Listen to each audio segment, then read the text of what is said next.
السلام علیکم dear students. ہم پڑھ رہے تھے ہندوستان میں انگریزوں کا نو آبادیاتی نظام. تو آج کا ہمارا ٹاپک تھا جہاں سے ہم نے سٹارٹ کرنا تھا وہ یہ ہے: برطانیہ کی ایسٹ انڈیا کمپنی نے مغل بادشاہ جہانگیر اور شاہ جہاں سے برِ صغیر میں تجارت کرنے کی اجازت حاصل کی. ڈیئر اسٹوڈنٹ، برطانیہ کی ایک کمپنی جس کا نام ایسٹ انڈیا کمپنی ہے، اس وقت چونکہ برِ صغیر میں مغلوں کی حکومت تھی، تو اسی لیے انہوں نے مغل بادشاہوں جہانگیر اور شاہ جہاں سے برِ صغیر میں تجارت حاصل کرنے کی اجازت لی. انگریزوں نے سورت بھارت کا ایک مقام ہے، بھارت کے مقام پر ایک تجارتی کوٹھی قائم کی. انگریزوں نے جیسے تجارت کرنے کی اجازت حاصل کی تو اس کے بعد انہوں نے کیا کیا کہ بھارت کے ایک مقام جس کا نام سورت ہے، وہاں پر انہوں نے ایک تجارتی کوٹھی قائم کی. کوٹھی کہتے ہیں بلڈنگ کو، ڈپارٹمنٹ کہہ لیں، ایک مطلب جہاں پر وہ اپنی تجارت کر سکیں. ٹھیک ہے. اس کے بعد انہوں نے چنائی بھی آپ کو پتہ ہے انڈیا کا ایک علاقہ ہے. ٹھیک ہے، انڈیا کا، ٹھیک ہے، بھارت کا. تو اس کے بعد انہوں نے چنائی کے ساحل پر مزید تجارتی کوٹھیاں بھی بنائی. مطلب پہلے انہوں نے صورت میں ایک تجارتی کوٹھی قائم کی، لیکن بعد میں انہوں نے حالات کو جانچتے ہوئے کیا کیا کہ بھارت کے ایک اور علاقے میں، چنائی میں، مزید کوٹھیاں بھی بنائیں اپنی تجارت کو. اور ان کا مقصد تھا اپنی تجارت کو دن بدن ترقی کی راہ پر گامزن کرنا.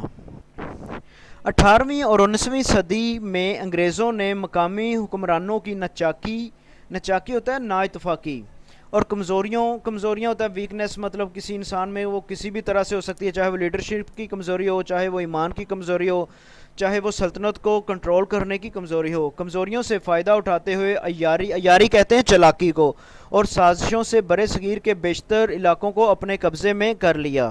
ڈیئر اسٹوڈنٹس، انگریز جو ہیں یہ شروع سے ہی بڑی چلاک اور مکار قوم گزری ہے. ٹھیک نا، جس نے کیا کیا کہ جب اس نے دیکھا کہ برِ صغیر کے جو حکمران ہیں وہ آپس میں ہی نا اتفاقی کا شکار ہیں، اور اس کے علاوہ ان کی کمزوریوں سے فائدہ اٹھاتے ہوئے اور انہوں نے اپنا شاطرانہ جو ذہن ہے وہ استعمال کرتے ہوئے کیا کیا کہ برِ صغیر کے مختلف علاقوں کو اپنے قبضے میں کر لیا. انگریزوں کے نو آبادیاتی اقتدار میں تیزی سے اضافہ 1757 کی جنگ پلاسی سے ہوا. ڈیئر اسٹوڈنٹس، جنگ پلاسی ایک جنگ ہے جو پلاسی کے مقام پر لڑی گئی، اور اسی وجہ سے اس کا نام جنگ پلاسی پڑ گیا.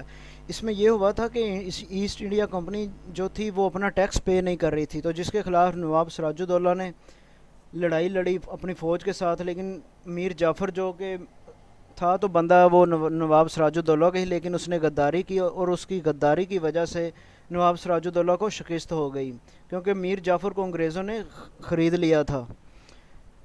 1764 میں بکسر کی لڑائی میں مغل بادشاہ شاہ عالم ثانی اور میر قاسم کو شکست دے کر انگریزوں نے اودھ اور بنگال پر قبضہ کر لیا. ڈیئر اسٹوڈنٹس، یہ بات کر رہے ہیں ہم تقریباً 1757 یا 1764 کی. ٹھیک ہے، مطلب اس دور میں جو تھا یورپ اتنا ترقی یافتہ نہیں تھا، اور مطلب اس دور میں جو بنگلہ دیش آج کا، اس جگہ پر یہ سمجھ لیں یہ سونے کی چڑیا تھی. یہاں پر تجارت کر کے انگریزوں نے بہت زیادہ پیسہ کمایا تھا. اور پہلے تو نواب سراج الدولہ کو شکست دی گئی، اس کے بعد مغل بادشاہ شاہ عالم ثانی اور میر قاسم کو شکست دے کر انگریزوں نے مطلب اودھ اور بنگال یہ دو علاقے بھی اپنے انڈر کر لیے. اور اس طرح مطلب مسلمان مزید جو تھے وہ زوال کا شکار ہونا شروع ہو گئے. میسور کی طاقتور مسلمان ریاست کے حاکم حیدر علی نے انگریزوں کی بڑھتی ہوئی طاقت کا جواں مردی سے مقابلہ کیا. ڈیئر اسٹوڈنٹس، اس وقت میں میسور ایک سلطنت تھی جو مسلمانوں کی ایک سب سے طاقتور سلطنت تھی. ٹھیک ہے، اور اس کا جو حاکم تھا، اس کا جو بادشاہ لیڈر تھا وہ تھا حیدر علی. تو اس نے کافی جواں مردی کہتے ہیں دلیری سے، بہادری سے، جواں مردی دلیری بہادری سے اس نے ان کا مقابلہ کیا. حیدر علی کی وفات کے بعد ان کے بیٹے سلطان فتح علی خان ٹیپو نے انگریزوں کے خلاف جہاد جاری رکھا.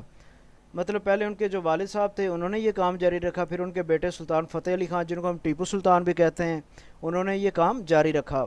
انگریزوں نے نظام حیدرآباد اور مرہٹوں سے ساز باز کر کے 1799 میں میسور کی لڑائی میں سلطان ٹیپو کو شہید کر دیا. سلطان ٹیپو کی شہادت کے بعد نہ صرف میسور کے علاقے پر انگریزوں کا قبضہ ہوا، بلکہ ان کا اقتدار برِ صغیر کے دوسرے علاقوں میں پھیلنے لگا. اب دیکھیں، یہ جو ٹیپو سلطان تھا یہ بہت ہی بہادر شخص تھا. آپ نے وہ اکثر مقولہ سنا ہوگا، وہ اسی کا تھا کہ شیر کی ایک دن کی زندگی گیدڑ کی 100 سالہ زندگی سے بہتر ہوتی ہے۔ تو جب یہ اتنے بہادر شخص کو بھی انگریزوں نے مرہٹوں کے ساتھ مطلب مل کر انہوں نے اس کو شکست دے دی ٹیپو سلطان کو، ٹھیک ہے۔ تو اتنا بہادر شخص مطلب شہید ہونے کے بعد کیا ہوا کہ انگریزوں کا تسلط پھر بہت زیادہ پھیلنے لگ گیا۔ 19ویں صدی کے وسط کہتے ہیں درمیان تک، 19ویں صدی کے وسط تک انگریز بر صغیر کے مغربی علاقوں یعنی پنجاب اور سرحد یعنی کہ موجودہ جس کو ہم خیبر پختونخوا یعنی کے پی کے کہتے ہیں، وہاں تک پہنچ گئے۔